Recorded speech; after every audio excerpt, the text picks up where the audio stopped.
नमस्ते। आज हम लोग देख रहे हैं कक्षा 8 और ये इतिहास की बुक है और इसका चैप्टर है हमारा 10वां और ये लास्ट चैप्टर है स्वतंत्रता के बाद। तो हमने कल देखा था कि स्वतंत्रता प्राप्ति के जो प्रक्रम थे, जो भी समय काल था, कालखंड था, उसको हमने देखा था, जिसमें 1870 से लेकर 1947 तक की जो यात्रा थी उसको देखा। तो अब हम लोग उससे आगे बढ़ते हैं और स्वतंत्रता प्राप्ति की बाद की जो स्थिति होती है उसका अवलोकन करते हुए इस चैप्टर को बनाया गया है। स्वतंत्रता प्राप्ति जो है हमें 15 अगस्त 1947 को मिली थी, जो 14 अगस्त की जो रात्रि थी, जिसे पाकिस्तान 14 अगस्त मनाता है और हम सभी 15 अगस्त के रूप में जो है इसे मनाते हैं। उस समय की क्या स्थिति थी? उस समय हमारे देश में जो है, चूँकि हम जानते हैं कि भारत जो है उस समय 2 राष्ट्र के रूप में जो है विभक्त हुआ था। एक भाग जो है हमें भारत के रूप में मिला था और दूसरा जो था वो पाकिस्तान के रूप में मिला था। तो ये जो 2 राष्ट्र थे, जो पहले एक थे और जो एकता के बाद जो विखंडन होता है, उसके जो संदर्भ होते हैं, उसकी जो समय की उस समय की जो तत्कालीन परिस्थिति होती है, उसमें यदि हम देखें तो भारत जो है वो एक धर्मनिरपेक्ष देश के रूप में जो है उभरता है, जहाँ पर जो है धर्म के लिए संविधान से ऊपर इसको नहीं माना जाता है। और यहाँ उसी के फलस्वरूप जो हम देखते हैं कि भारत में सभी धर्मों के लोग जो हैं प्रेम पूर्वक रहते हैं। वहीं अगर हम पाकिस्तान को देखें तो वो जो है एक मजहबी राष्ट्र के रूप में जो है उभरता है। और यहाँ पर स्वतंत्रता जब प्राप्ति होती है तो वहाँ से जो लोग आते हैं भारत, और वहाँ की जो समस्याएँ होती हैं, हमारे देश के अंदर की जो समस्याएँ होती हैं, उसी के संदर्भ में इस चैप्टर को दिया गया है। उस समय हमारी जो आबादी होती है कमोबेश 34.5 करोड़, लगभग 34.5 करोड़ आबादी होती है। उसके बाद जो अगर हम तत्कालीन समस्याओं की ओर अगर मुख करें तो पाते हैं कि 80 लाख शरणार्थी जो हैं उस समय भारत आए। अब उतने लोग जो भारत आए उनके लिए रोजगार और आवास की व्यवस्था करना, और चूँकि हमारा भारत जो है उससे पहले, आज़ादी से पहले लगभग 500 रियासतें यहाँ पर थी, जिसमें नवाब और राजा महाराजा ये सब भी थे, इनका शासन चल रहा था। और इन सबको जो है एकजुट करना, ठीक है। और उस समय भी जब धार्मिक और राजनीतिक विभाजन जैसी जो समस्याएं थी वो यक्ष प्रश्न के समान के रूप में हमारे सामने उपस्थित थी, जिसमें कि ऊंची नीची जातियां, हिंदू बहुल समुदाय या धार्मिक समुदाय, अल्पसंख्यक समुदाय, बहुत से जो है समस्याएं हमारे सामने थी। एकता की समस्या जो है प्रमुखता से अगर हम देखें, और उसके साथ साथ एकता के साथ हम विश्व पटल पर जो है अपने विकास को किस प्रकार गतिमान करेंगे, वो भी एक समस्याएं थी। इन समस्याओं के निराकरण के लिए सबसे जो महत्वपूर्ण उस समय का निर्णय लिया गया था कि हम सभी जो हैं एकजुट होकर, कोई भी धर्म, कोई भी जाति, कोई भी मजहब, कोई भी लिंग, कोई भी संप्रदाय हो, हम सभी एकजुट रहेंगे। उसके लिए जो है सरदार वल्लभ भाई पटेल जो थे हमारे उस समय के गृह मंत्री थे और उप प्रधानमंत्री के रूप में भी थे। तो उन्होंने जो है बहुत ही अधिक काम किया और जो 3 रियासतें नहीं मिल रही थी उनको मिलाने का भी कार्य किया, जिनमें जूनागढ़ था, जिसे जनमत संग्रह के माध्यम से, हैदराबाद को जो है पुलिस कार्रवाई से, और जो हमारा जम्मू कश्मीर का भाग था उसे हमने जो है विलय पत्र के माध्यम से राजा हरि सिंह के द्वारा एक करने की जो है कवायद की थी। ठीक इसी समय जो है धार्मिक सांप्रदायिक भावनाएं जो हैं वो बहुत ही ज़्यादा फैल गई थी। और उसके बाद अगर हम देखते हैं तो 30 जनवरी 1948 को, इस समय जो है महात्मा गांधी की जो है नाथूराम गोडसे द्वारा हत्या कर दी जाती है। और फिर जो है ये हम लोगों के सामने जो है समस्या हो जाती है और भी ज़्यादा धार्मिक विद्वेष फैलने लगता है। और अगर हम देखें कि संविधान की रचना जो हमें एक तरह से जोड़ने और बांधने का कार्य करता है, एक जो सर्वोपरि रचना के रूप में हम लोग देखते हैं, जिससे हमारा देश शासित होता है और हम सभी जो है उस संविधान के अंदर में अपने नियम प्रक्रम और जो भी होती है उसमें भाग लेते हैं। इसकी अगर रचना देखें तो 1946, जो दिसंबर 1946 से लगभग 1949 ईस्वी तक करीब 300 भारतीयों द्वारा जो है संविधान सभा का गठन होता है। इसमें विभिन्न प्रकार की जो वाद विवाद होते हैं, और उसके पश्चात हमें 26 जनवरी 1950 से संविधान लागू होता है। और उसके बाद आज तक जो है ये इसी संविधान के अनुरूप जो है हमारे देश का शासन प्रणाली शासन की जाती है। अगर हम देखें कि संविधान की जो बहुत सी विशेषताएं थी, तो उन विशेषताओं के मद्देनजर हमें कुछ जो है चीज़ें देखने को मिलती है, जैसे कि सार्वभौमिक वयस्क मताधिकार। इसे हम लोग यूनिवर्सल एडल्ट फ्रेंचाइजी बोलते हैं, जिसका अर्थ होता है कि सभी वयस्क नागरिक को मत देने का अधिकार। उस समय की जो अगर हम समय की बात के बारे में बात करें तो वयस्क को जो है 21 वर्ष के रूप में उन लोगों ने परिभाषित किया था। फिर बाद में जो है हम लोगों ने इसे 18 वर्ष कर दिया। ठीक है, समय के साथ जो है ये इसमें चेंजिंग आया। और यदि हम बात करें कि क्या सभी मनुष्यों को एक प्रकार से जो है वयस्क मताधिकार दिया गया था, तो इसका उत्तर है नहीं। इसमें सबसे पहले शिक्षित पुरुषों को मिला था, फिर उसके बाद मजदूर पुरुषों को मिला था, और सबसे अंत में जो है महिलाओं को महिला अधिकार मिला था। ये आज़ादी के पहले की जो है कहानी के बारे में बताया जा रहा है। और आज़ादी के बाद तो सभी को ये मताधिकार मिलना शुरू हो गया था। यहाँ पर दूसरी बात जो अगर हम देखते हैं तो सभी व्यक्तियों को एक समान माना गया, यानी कि कानून की नज़र में कोई भी छोटा या बड़ा नहीं है, चाहे वह किसी भी जाति का हो, चाहे वह किसी भी धर्म को मानने वाला हो, चाहे वह उसका कोई भी लिंग हो, चाहे वह कोई भी संप्रदाय मानता हो, चाहे वह भारत के किसी भी क्षेत्र से संबंध रखता हो, सभी जो है कानून की नज़र में एक समान है। इसके बाद अगर हम देखें कि संविधान की जो दूसरी विशेषता है वो है कि सभी को समान अवसर मिले, यानी कि जो प्रत्येक व्यक्ति हैं भारत में, छोटे बड़े बच्चे बूढ़े या उनका कोई भी लिंग हो, चाहे उनकी कोई भी जाति हो, तो इन सभी को समान अवसर मिलेंगे यदि वह उस जो भी अवसर मिले उनके संदर्भ में बात की जा रही है। इसके साथ साथ जो है अगर हम बात करें कि जो सामाजिक जो एक अंधविश्वास था जिसको दूर किया गया, छुआछूत को समाप्ति के माध्यम से कि कोई छोटे हैं कोई बड़े हैं, या अछूत के माध्यम से, या अगर हम कहें महात्मा गांधी के अगर शब्दों में, तो जो हरिजन जो संकल्पना उन्होंने की थी कि सभी जितने भी हैं सभी मानव जाति हैं और मानव जाति में कोई भी छोटा या बड़ा या कोई भी जो है छूत अछूत की भावना नहीं होनी चाहिए, उसी को जो है हमारे संविधान में भी जो है स्थान दिया गया। वहीं संविधान सभा के एक सदस्य हैं एच.जे. खांडेकर, इनके द्वारा कहा गया कि हरिजनों की जो अक्षमता है ये ऊंची जातियां इसके लिए जिम्मेदार है। तो उस समय के जो वाद विवाद हो रहे थे उसी उत्तर प्रत्युत्तर में ये चीज़ें बोली गई थी। और इसके साथ ही जो है शेड्यूल कास्ट और शेड्यूल ट्राइब के लिए भी जो है विधायिका और नौकरियों में जो है आरक्षण की व्यवस्था की गई थी, ताकि जो है जो पीछे हमसे छूट गए हैं वो सभी आगे आकर जो है हमारे समाज में, हमारे जो देश की भागीदारी में अपना जो है भागीदारी तय करें। ठीक है, इसके लिए ये बातें की गई थी। इसके साथ साथ जो है केंद्र और राज्य के मध्य शक्तियों और अधिकारों का बंटवारा किस प्रकार हो, ताकि जो है हमारा एक सशक्त जो प्रशासनिक सुविधाएं हैं वो सभी को मिल पाएँ और एक सशक्त देश के रूप में हम वैश्विक पटल पर उभरें। इसके लिए जो है शक्तियों का बंटवारा भी किया गया और संविधान को 3 सूचियों में इसके तहत बांटा गया, जिसमें केंद्रीय सूची, राज्य सूची और संवर्ती सूची। केंद्रीय सूची क्या होता है, जिसमें केंद्रीय जो मत होते हैं उसके चीज़ें रखी जाती हैं, जिसमें केवल केंद्रीय भागीदारी तय की जाती है, और जैसे कि कराधान यानी जो टैक्सेशन होता है, रक्षा होता है, या विदेश मामले, बैंकिंग या जो भी अंतरिक्ष संबंधी होते हैं, इस प्रकार की जो भी जो एक तरह से कह सकें देश को बांधने वाली जो भी चीज़ें होती हैं उसको केंद्रीय सूची के अंतर्गत रखा जाता है। वहीं राज्य सूची के अंतर्गत जो है जो प्रांतीय जो क्षेत्र की जो या क्षेत्रीय जो समस्याएं होती हैं उन सबको रखा जाता है, या उन सब के संबंध में जो है उनको कानून बनाने की छूट दी जाती है, जैसे शिक्षा हो गया, स्वास्थ्य हो गया,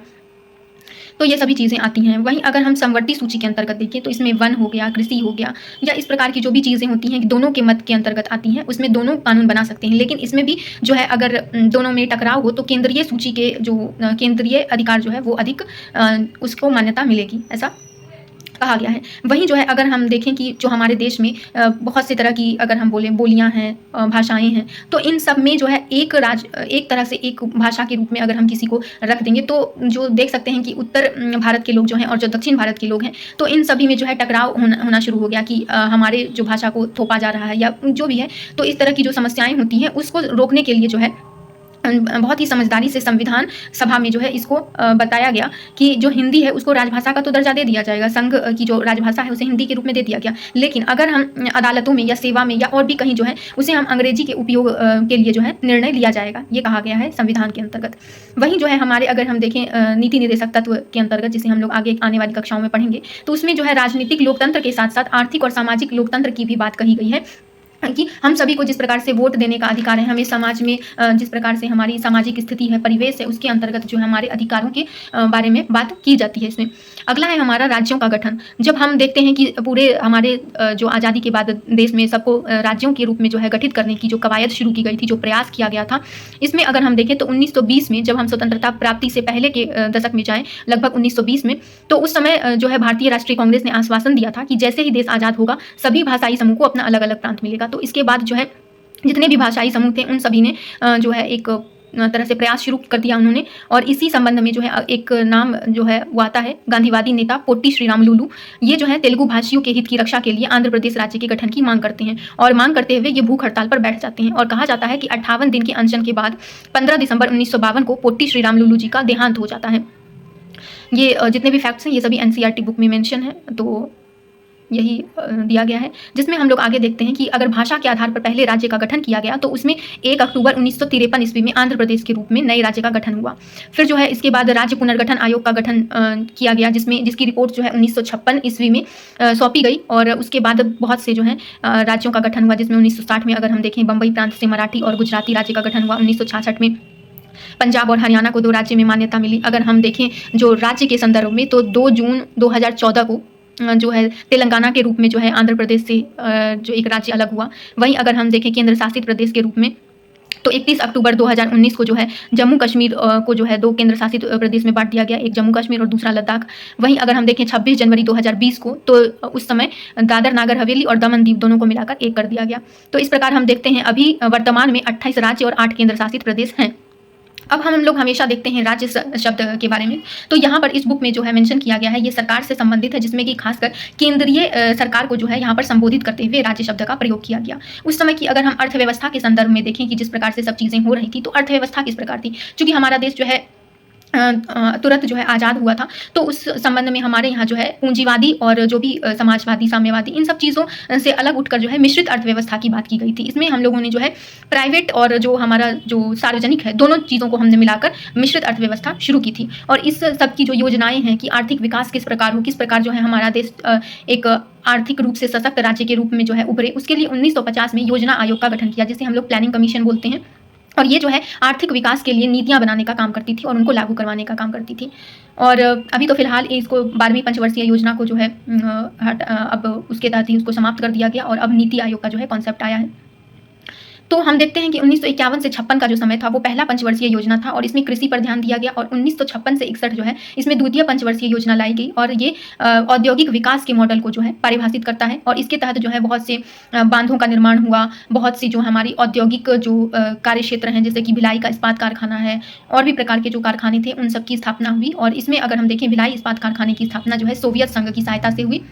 1959 में। फिर अब अगर हम देखें विदेश जो नीतियाँ थी उसके संदर्भ में, चूँकि हमारे विदेश नीतियों के कार्यभार जो हैं पंडित जो है जवाहरलाल नेहरू जी के पास था, तो उन्होंने अपनी जो है सूझबूझ और कौशल क्षमता का परिचय देते हुए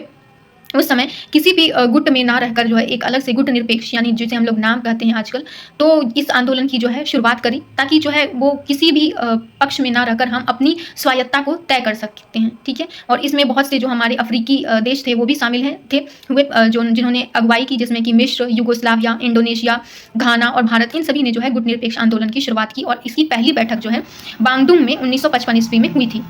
और इसमें 29 देश, सभी जो तत्कालीन अफ्रीका और एशिया के जो नवनिर्मित जो देश थे, अभी तत्काल में बने हुए थे, वो सभी इसमें शामिल होते हैं। और इन्होंने अपनी बात यहाँ पर प्रमुखता से रखी थी। उसी समय जो है 1952 और 62 ईस्वी में यूएन में, यूनाइटेड नेशन में कृष्णा मेनन जो है भारतीय प्रतिनिधिमंडल का नेतृत्व करते हैं और गुट निरपेक्ष आंदोलन के बारे में जो है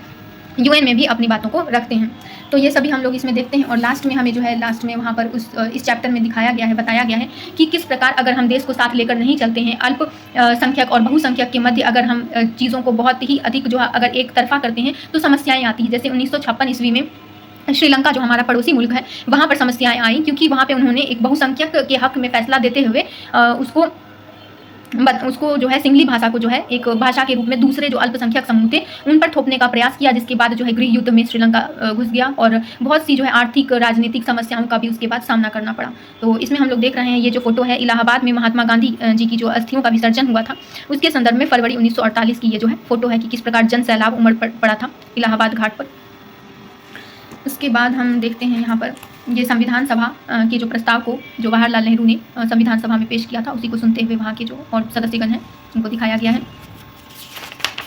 ये BR अम्बेडकर साहब जो कि वहाँ पर संविधान सभा में जो है प्रारूप समिति के गठन करते हैं और एक बहुत ही संविधान के जो है एक तरह से पुरोधा कहे जा सकते हैं संवैधानिक प्रक्रम को बनाने के लिए। ये गांधीवादी नेता पोट्टी श्रीराम लुलू जी हैं। भाषाई आधार पर जो गठन हुआ था ये 14 अगस्त 1947 से पहले प्रांतीय राज्य हैं, जिसमें दोनों क्षेत्रों को दिखाया गया है, ब्रिटिश भारत और जो रियासतें थी। और ये है 1956 से पहले भारतीय राज्य जो भूतपूर्व रियासतों के अंतर्गत जो क्षेत्र बच गए थे। और ये है अभी का वर्तमान का जो है भारत। इसमें ये 2014 के बाद वाला जो ये आंध्र प्रदेश और तेलंगाना को अलग नहीं किया गया है, तो ये पुराना ही है। और यहाँ पे बहुत से जो विकास के प्रक्रम होते हैं, जैसे महानदी पर ये जो बनाया गया था पुल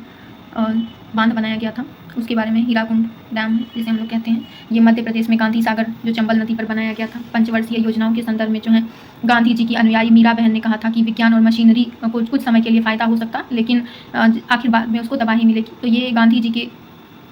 भी इनके संबंध में यही मानना था। और लेकिन उस समय के जो हमारे प्रधानमंत्री थे पंडित जवाहरलाल नेहरू जी, उनका मानना था कि जो औद्योगिक क्रांति से देश में जो है विकास, औद्योगिक मार्ग प्रशस्त होगा और रोजगार वगैरह जो है मिलेंगे। स्वतंत्र नीति के तहत जो यहाँ पर संयुक्त राष्ट्र में इनकी फोटो है कृष्णा मेनन जी के साथ। बांगडुंग का जो सम्मेलन होता है इंडोनेशिया वाला, वहाँ पर जितने भी ये देश हैं नेतृत्व करता गुट निरपेक्ष के, आज़ादी के बाद जो है हमारा अभी तक लगभग 17 जो है 17वां अभी तक आम चुनाव हो चुका है, और इसमें उसके बाद की जो समस्याएं हैं, जैसे यहाँ पर अगर हम देखें तो जो भी अभी समस्याएं हैं भाषा के स्तर पर हैं, या जो भी अभी औद्योगिक क्रांति के बाद की जो समस्याएं हैं, जैसे ये झुग्गी झोपड़ी बम्बई का ये सबसे बड़ा एशिया का अगर हम बोले तो धारावी है, इसमें जो समस्याएं हैं वो दिया गया है। और गैर बराबरी की जो कुछ कुछ समस्याएं हमें आए दिन देखने को मिलती हैं, तो उस संदर्भ में कुछ समस्याओं का जिक्र किया है। ये 1956 में जो श्रीलंका और के अंदर गृह युद्ध का जो है उसके बारे में दिखाया गया है। तो ये हमारा चैप्टर समाप्त होता है। धन्यवाद।